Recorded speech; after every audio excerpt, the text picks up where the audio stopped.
राजकुमारी अमृत कौर भी यहां के शिविर में आ चुकी है। दिसंबर 34 में शिविर हुआ था, उसमें भी अध्यक्षता ऐसी एक महिला ने की थी और तब से चलता आ रहा है। इमरजेंसी के बाद अकोला शहर के भी एक उत्सव की अध्यक्षा, मैं वहां प्रचारक था उस समय, तो कुमुत्ताई रांगणेकर जी औरंगाबाद की रहने वाली, उन्होंने विजयादशमी उत्सव का प्रमुख अतिथि पद भूषित किया था। क्योंकि संपूर्ण समाज को संगठित करना है तो समाज तो दोनों से बनता है। हमारे यहां यह दृष्टि है, पुरुष श्रेष्ठ की महिला श्रेष्ठ, ऐसा वाद हम नहीं करते, क्योंकि हम ये जानते हैं कि दोनों के बिना समाज नहीं बनता, दोनों के बिना सृष्टि नहीं होती, ये दोनों परस्पर पूरक है। ये हमारी भारतीय दृष्टि है,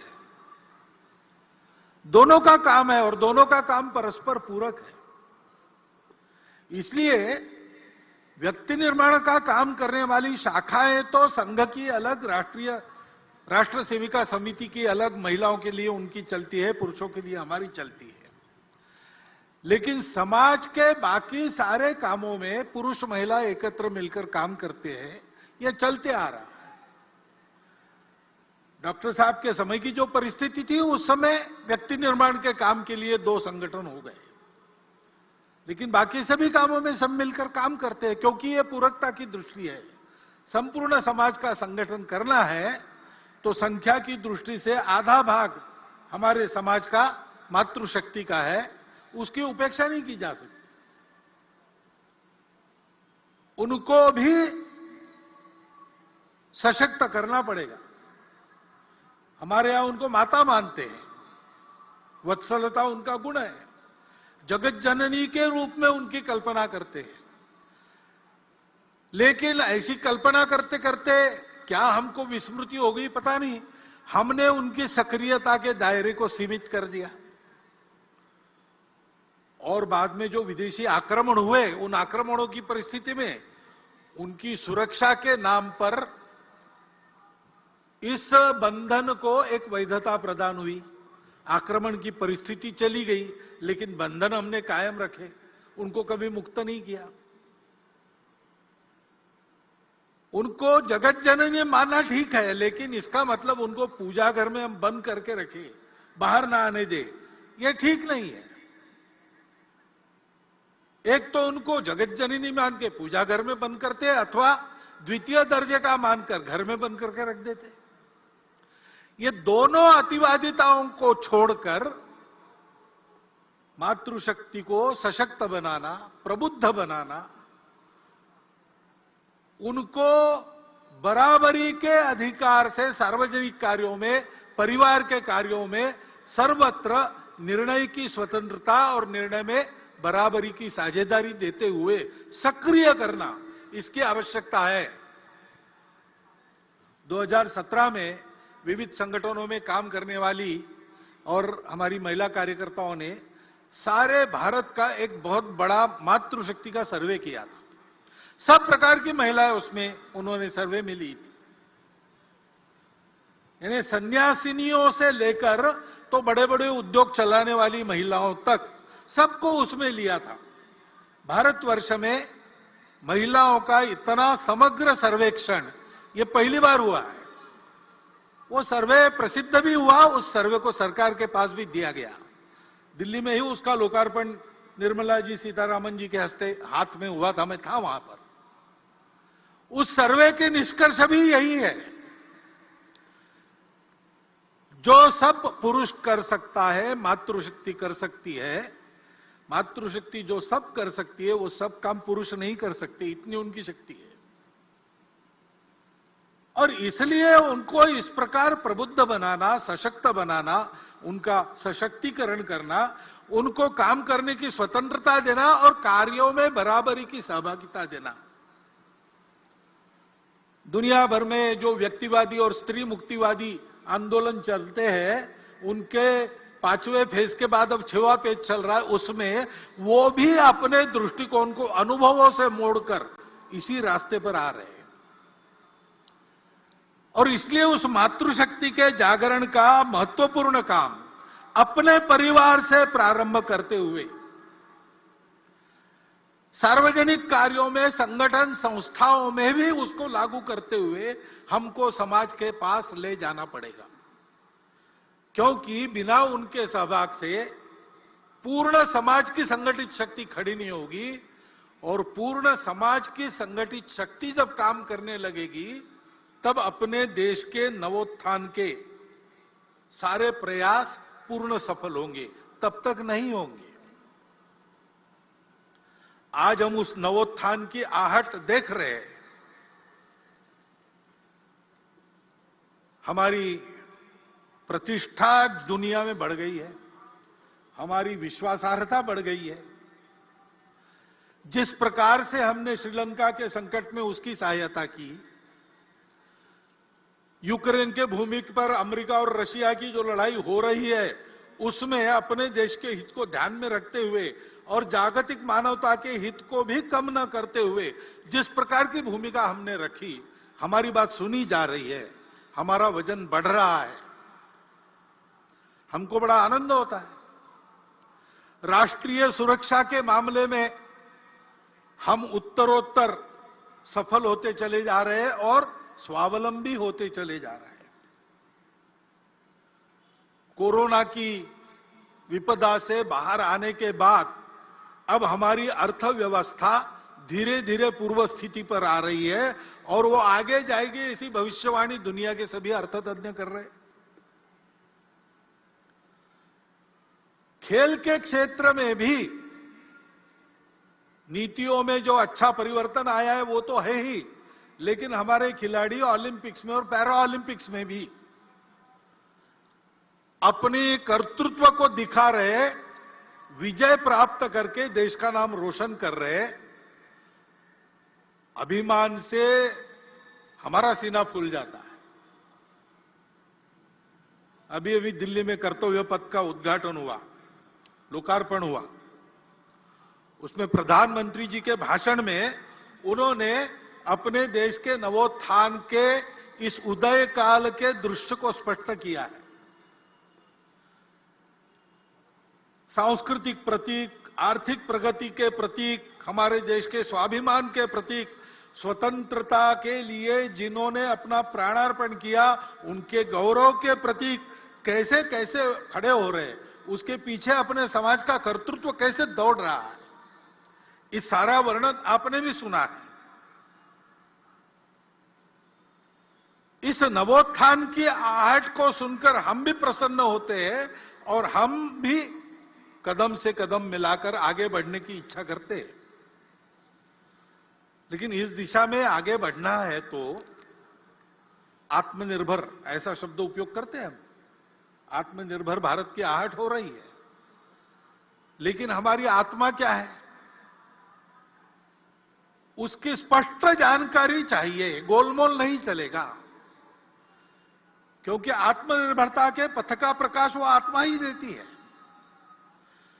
तो हम क्या है, हमारी आत्मा क्या है, इसकी जानकारी स्पष्ट और शासन, प्रशासन, समाज, नेतृत्व, कार्यकर्ता, इन सब में समान प्रकार की होनी चाहिए। ऐसा होने से हमारा पथ स्पष्ट होता है, क्योंकि ये प्रगति का पथ सीधा तो नहीं होता है, कोई भी पथ सीधा नहीं होता है, क्योंकि उसको परिस्थिति से जाना पड़ता है और परिस्थिति जैसी है वैसा ही जाना पड़ता है। यहां से मैं निकलूंगा उत्तर दिशा में जाने के लिए, डॉक्टर हेडगेवार भवन कार्यक्रम के बाद मुझे जाना है, लेकिन मुझे जाना पड़ेगा पहले दक्षिण में, बाद में मैं पश्चिम की ओर मुड़ूंगा और फिर उत्तर की ओर जाऊंगा, क्योंकि रास्ता वैसा है। तो ये लचीलापन तो रखना पड़ता है। मुझे उत्तर में जाना है, बीच में पहाड़ हो, खाई हो, कुछ भी हो, मैं दिशा नहीं बदलूंगा। ऐसा करेंगे तो संकट में पड़ जाएंगे, कदाचित पहुंच नहीं सकेंगे। तो रास्ता निकालने वालों को लचीलापन धारण करना पड़ता है, लेकिन लचीलेपन की मर्यादा भी ध्यान में तब आती है जब अपने स्व की, अपने आत्मा की ये जानकारी, ये कल्पना अपनी स्पष्ट हो और सबकी समान हो। क्योंकि सबकी समान कल्पना ऐसी होने के बाद एक विश्वास रहता है। उस विश्वास के कारण आपसी समझदारी बनती है, लचीलेपन के कारण अविश्वास नहीं आता है। तो परस्पर समझदारी, विश्वास का भी वातावरण बनता है। और जिनको लचीला होना पड़ता है, उनको कितना लचीला होना है और कितना नहीं होना है, पैर कहां पक्के जमाने हैं और शाखा पल्लव कैसे कैसे हवा में मोड़ने हैं, इसकी समझदारी प्राप्त होती है। तो उसके कारण संपूर्ण समाज में एक सहचित्तता का वातावरण बनता है और उस सहचित्तता के कारण प्रगति होती है। प्रत्येक व्यक्ति के और सामूहिक रूप से हमारे समाज के राष्ट्रीय चरित्र का ये महत्व का घटक है, सहचित्तता। इसलिए हमारे संगठन मंत्र में उसको स्थान है। समानो मंत्र समिति समानी, समानम मनः सहचित्तमेशाम, समानम मंत्र अभिमंत्रमेवा। सब समान कहा है, चित्त अलग अलग हो सकता है, इसलिए वहां साथ मिलकर चलने का निश्चय यानी सहचित्तता, इसको बताया है। उस सहचित्तता के वातावरण में सबको साथ लेकर हमको चलना है। और जैसा मैंने कहा, चलना है तो चलते समय कठिनाई आती है, बाधाएं आती है। दो प्रकार की बातों से साधारणतः सावधान रहना पड़ता है। पहली बाधा तो हम खुद रहते हैं। गतानुगतिकता स्वभाव की वो बाधा उत्पन्न करती है। रूढ़ि प्रियता के कारण वो बाधा आती है। समय बदलता है, समय के साथ बहुत कुछ बदलता है। समय के साथ मनुष्य का ज्ञान भी बढ़ता है और अज्ञान के कारण कुछ बातों की समझ जो थी वो समाप्त होती है, उसके जगह दूसरी नई समझ आती है। उसके अनुसार चलना पड़ता है। लेकिन रूढ़िबद्धता इस बात को रोकती है। और उसके अनुसार चलना तो है, लेकिन बदलकर चलने के चक्कर में बहुत कुछ पहले अनुभव से जो चलते आ रहा है उसमें जो शाश्वत होता है, जैसे हमारी अतिथि महोदया ने बार बार सनातन संस्कृति का उल्लेख किया, वो जो सनातन शाश्वत संस्कृति के मूल्य है उनको छोड़ने से काम नहीं चलता।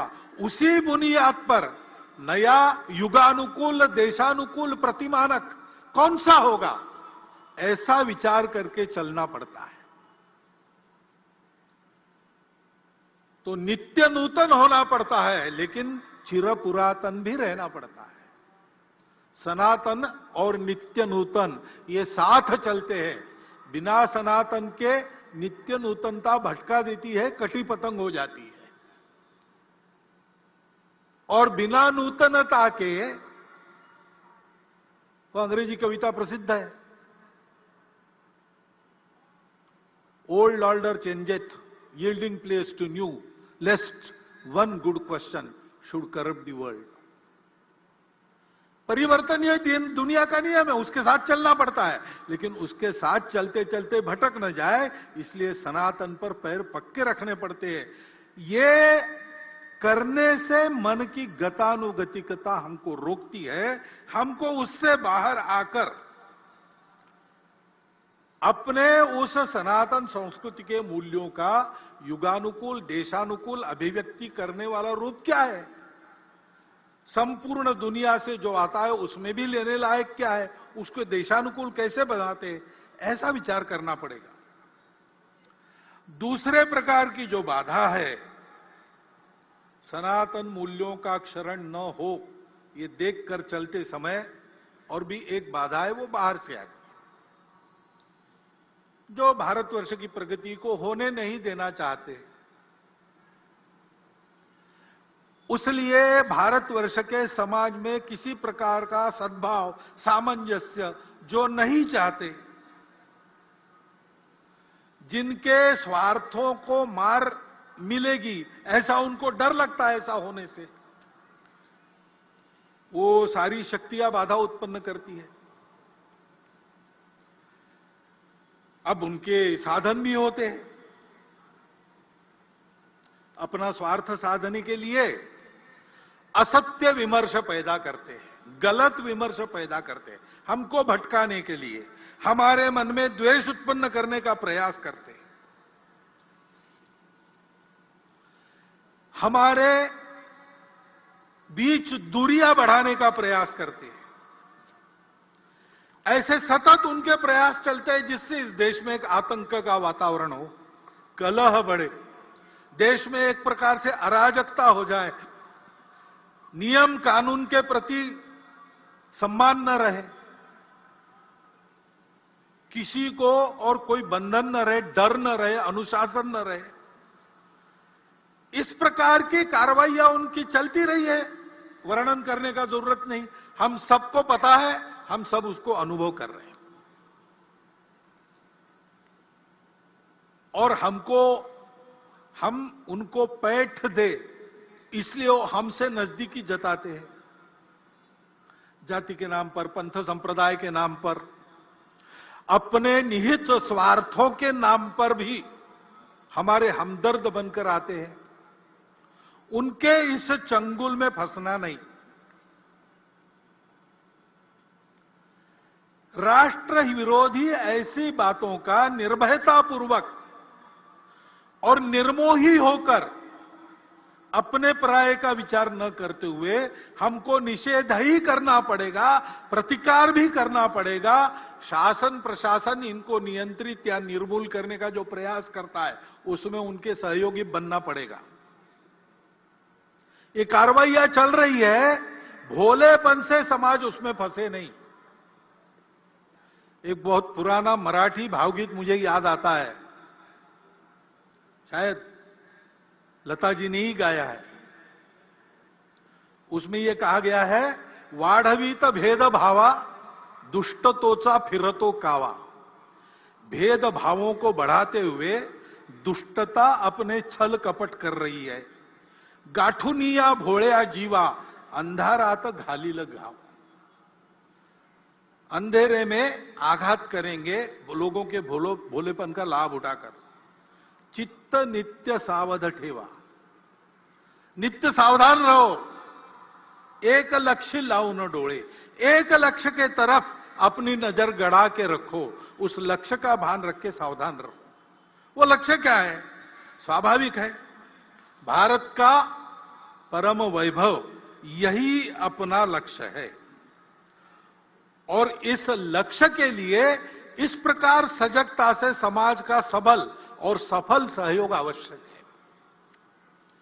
क्योंकि परिवर्तन आता है, परिवर्तन लाने वाले उपकरण रहते हैं, शासन है, प्रशासन है, समाज में तरह तरह के संगठन है, संस्थाएं हैं, एनजीओ काम करती है।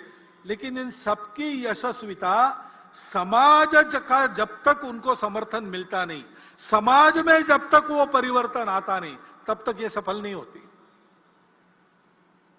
कई इसके उदाहरण हैं। अब कई बार हम लोग मातृभाषा माध्यम, हमारे बच्चे अपनी भाषा को भूल रहे, आजकल लोगों को समझ में नहीं था, तकरार करते, ये भी कहते हैं नीति में चाहिए, नीति में चाहिए। अब नई शिक्षा नीति आई, उसके तहत उच्च शिक्षा तक धीरे धीरे मातृभाषाओं का आगमन हो रहा है। आगे चल के लागू हो जाएगा, पुस्तकें भी तैयार हो जाएगी, पढ़ाने वाले भी तैयार हो जाएंगे।